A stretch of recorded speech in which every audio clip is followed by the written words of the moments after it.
வணக்கம் நண்பர்களே, வெற்றி துளசி சீரியல் செம பரபரப்பாக போயிட்டு இருக்குன்னே சொல்லலாங்க. பரபரப்பான கட்டத்தில் நம்ம அஞ்சலி தாலியை கலத்தி நம்ம மகேஷுக மூஞ்சில் விட்டு எறிகிறாங்க. இந்த தாலியை இவ்வளோ நாள் சுமந்துட்டு இருந்தேன்னா நீ ஏதாவது ஒரு விஷயத்தில் தப்பு பண்ணலை, நல்லவன் அப்படின்னு தெரிஞ்சிடாதான் நீ சுமந்துட்டு இருந்தேன்.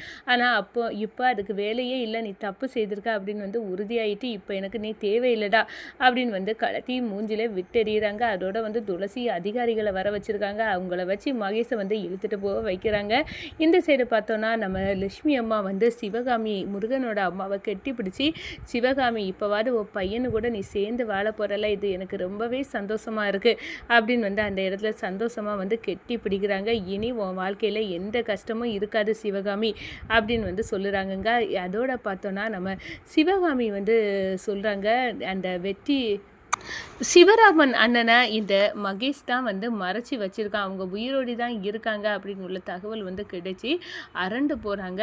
நம்ம லட்சுமி அம்மா சிவராமனை மீட்கணும் அப்படின்னு வெற்றிட்ட சொல்லுறாங்க. வெற்றி சிவராமனை மீட்டு வீட்டுக்கு கூட்டிகிட்டு வராங்க. குடும்பமாக குதூகலமாக சந்தோஷத்தில் இருக்கிறாங்கங்க. அதை பற்றி தான் இந்த வீடியோக்குள்ளே பார்க்க போகிறோம். அதுக்கு முன்னாடி சேனலுக்கு லைக் அண்ட் சப்ஸ்கிரைப் பண்ணுங்கள் ஃப்ரெண்ட்ஸ். பக்கத்தில் இருக்க பெல் ஐக்கானையும் கிளிக் பண்ணுங்கள். அப்போ தான் நான் போடுற ஒவ்வொரு வீடியோவும் நோட்டிஃபிகேஷனாக உங்களுக்கு கிடைக்கும். வாங்க ஃப்ரெண்ட்ஸ், வீடியோக்குள்ளே போகலாம். ஃபஸ்ட்டு எடுத்த உடனே பார்த்தோன்னா சும்மா அதிரடியான பரபரப்பு கட்டந்தாங்க. நம்ம அஞ்சலி அவங்க கழுத்தில் இருக்க தாலியை பிடிச்சு வச்சு நம்ம மகேஷ்ட்டு சொல்கிறாங்க, இந்த தாலியை நான் சுமந்துட்டு இருக்கேன்னா அதுக்கு ஒரே ஒரு காரணம்டா, ஏதாவது ஒரு வகையில் நீ நல்லவே தெரிஞ்சிடாதா அப்படின்னு தான் நான் தாலியை சுமந்துட்டு இருந்தேன். நீ திருந்த மாட்டியா, நீ திருந்துனா உன் கூட சேர்ந்து வாழ்ந்துருவேனா அப்படின்னு தான் ஒரு ஆசையில் ஒன்று நான் அவ்வளோ லவ் பண்ணேன். அதுக்காக தான் நான் இந்த தாலியை சுமந்துட்டு இருந்தேன். உன் மேலே உள்ள நம்பிக்கையில் தான் இத்தனை நாள் இந்த தாலியை நான் என் கழுத்தில் சுமந்துட்டு இருந்தேன். ஆனால் இப்போ அந்த நம்பிக்கையெல்லாம் உடஞ்சி சுக்கு நூறாக ஆயிட்டு இப்போ இந்த தாலிக்கு வேலை இல்லை, இனி நான் தாலியை சுமக்க போகிறதில்ல, இந்த தாலியை நீயே வச்சிக்கோ அப்படின்னு கலத்தி நம்ம மகேஷுக்கு மூஞ்சில் விட்டறிகிறாங்க. மகேஷ் வேண்டாம் வேண்டான்னு துடிக்கிறாங்க. போதும்டா, உன்னை நம்பினதெல்லாம் போதும், இதுக்கு மேலே நான் இதை சுமக்க விரும்பவே இல்லை அப்படின்னு அதிரடியான முடிவை நம்ம அஞ்சலி எடுத்துகிறாங்க. அதோட பார்த்தோன்னா நம்ம சிவகாமி அம்மா அம்மாவை லட்சுமி அம்மா கெட்டி பிடிக்கிறாங்க.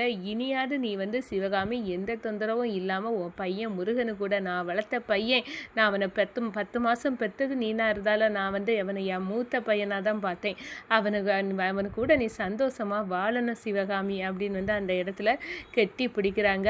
அதோடி பார்த்தோம்னா நம்ம முருகனும் அவங்க அம்மா கிடச்ச சந்தோஷத்தில் ஆனந்த கண்ணீர் விடுறாங்க. எங்கள் அம்மாவை மறைச்சி இந்த முருகனுக்கே துரோகம் செய்திருக்கான் இந்த மகேஷ், அப்படியானா இவன் கண்டிப்பாக என்னோட சின்ன வயசு ஃப்ரெண்டு, நான் தேடிட்டு இருந்தது தான் இந்த மகேஷ் அப்படின்னு எல்லா உண்மையும் தெரிஞ்சு முருகனுக்கு கண்ணில் இருந்தோ கண்ணீர் வருது. அவன் இப்படி ஒரு கொடூரமான பாவத்தை எனக்கு செய்திருக்கான், எங்கள் அம்மாவை இத்தனை வருஷமாக என்கிட்ட இருந்து பிரிச்சிருக்கான் அப்படின்னு நினச்சி வருத்தப்படுறாங்க. நம்ம துளசி இனியாவது இந்த குடும்பம் நல்லா இருக்கணும், ஒற்றுமையாக இருக்கணும் அப்படின்னா அதிகாரிகளை வர வச்சுருக்காங்க. அவங்க சுற்றி வளைச்சிறாங்க.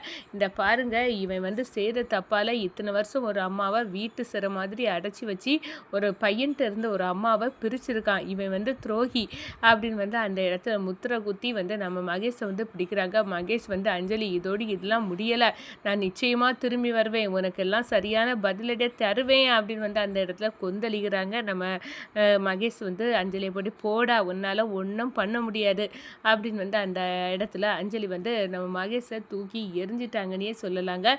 அதோட பார்த்தோன்னா நம்ம சிவகாமி அம்மா உண்மையை சொல்லுறாங்க. இந்த பாரு லட்சுமி, சிவராமன் அண்ணன் எங்கே அப்படின்னு கேட்குறாங்க. அந்த அண்ணனை வேற எங்கும் இல்லை, இவன் மறைச்சி வச்சிருக்கான் மகேஷ் அப்படின்னு அந்த இடத்துல என்னை பற்றி உண்மையெல்லாம் சிவராமன் அண்ணனுக்கு தெரிஞ்சிட்டு அதனால தான் மறைச்சி வச்சிருக்கான் அப்படின்னு சொல்கிறாங்க. என்ன அப்போ உயிரோடி தான் இருக்காங்களா, எங்களை நம்ப வச்சுட்டாரு, ஏதோ ஒரு அப்பா அநாத பணத்தை தூக்கிட்டு அதுதான் என் கணவர்னு நம்ப வச்சிருக்கான், இவன் எப்படிப்பட்ட ஆள், இவன் எல்லாம் விடக்கூடாது அப்படின்னு அந்த இடத்துல என் அஞ்சலி என் பொண்ணு எவ்வளோ கஷ்டத்தை அனுபவிச்சிருப்பா அப்படின்னு கடிகலங்கி நிற்கிறாங்க நம்ம லட்சுமி அம்மா. அதோட பார்த்தோன்னா நம்ம வெற்றிக்கிட்ட துளசி சொல்கிறாங்க, இந்த பாரு எங்கள் அப்பா உயிரோடி தான் இருக்காரு, நம்ம சிவகாமி அம்மா முருகனோட அம்மா கிடச்சாங்கல்ல, அவங்க சொல்கிறாங்க, அவங்க எங்கள் அப்பாவை பார்த்தாங்களா, எங்கள் அப்பா உயிரோடி தான் இருக்காரு, ஆனால் இந்த மகேஷ் தான் அவன் வந்து இந்த காரணம் எல்லாம் எங்கள் அப்பாவுக்கும் தெரியும், இந்த விஷயம் எல்லாம் அதெல்லாம் மறைக்கிறதுக்கு தான் அவன் வந்து ட்ராமா பண்ணிட்டு இருந்திருக்கான் அப்படின்னு வந்து அந்த இடத்துல சொல்கிறாங்க.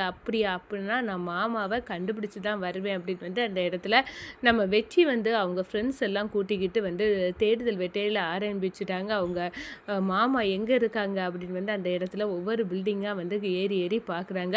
ஒரு கட்டத்தில் நம்ம சிவராமன் வந்து சேரில் வந்து கெட்டின கயிறோடு வந்து இருக்கிறத பார்க்குறாங்க. சுற்றி வந்து 2, 3 ரவுடிக இருக்காங்க. அப்போ தான் அவங்கள அடித்து வந்து ருத்ர தாண்டவம் ஆடுறாங்க. டே உங்கள் ஓனரே இப்போ ஜெயிலில் களிக்கு திட்டுட்டு இருக்காரு, நீங்கள் வந்து எங்கள் மாமாவை பிடிச்சி அடைச்சி வச்சு இப்படி கொடுமைப்படுத்துவீங்களா, விடுங்கடா அப்படின்னு வந்து அந்த இடத்துல சொல்கிறாங்க. நம்ம சிவராமனை மீட்டு வந்து கூட்டிகிட்டு வராங்க. நம்ம சிவராமன் வந்த உடனே நம்ம லட்சுமி அம்மா ஆர்த்தி எடுத்து சிவராமனை வீட்டுக்குள்ளே வரவேற்காங்க. அதோடு பார்த்தோம்னா நம்ம ரெங்கம்மா பாட்டிக்கும் ஞாபகம் வந்துட்டுல, அவங்க வந்து சிவராமா எல்லாத்துக்கும் காரணம் இந்த மகேஷ் தான், அதான் அஞ்சலிக்கு புருஷன் அவனை வந்து பிடிச்சிட்டு போயிட்டாங்க அப்படின்னு வந்து சொல்கிறாங்க. அதிகாரிக ரொம்ப சந்தோஷமாக அவன் தான் என்னை இந்த நிலைமைக்கு ஆக்கி என்னையும் கொடுமைப்படுத்திட்டு வந்தான், இன்னோடு அவன் ஒளிஞ்சான் அப்படின்னு வந்து அந்த இடத்துல நினச்சிக்கிட்டு செம்ம சந்தோஷமாக இருக்காங்க. நம்ம அஞ்சலி வந்து அப்படி ஒரு கொடூரக்காரனுக்கிட்ட வாழ்ந்த வாழ்க்கை எனக்கு வேண்டாம், இனி வந்து நான் எப்பவும் போல் காலேஜில் வேறு படிக்க போகிறேன் அப்படின்னு வந்து அந்த இடத்துல முடிவெடுக்கிறாங்க. உன் இஷ்டப்படியே இரு அஞ்சலி, நாங்கள் வந்து உன் ஆசைக்கு வந்து குறுக்க விட மாட்டோம் அப்படின்னு வந்து அந்த இடத்துல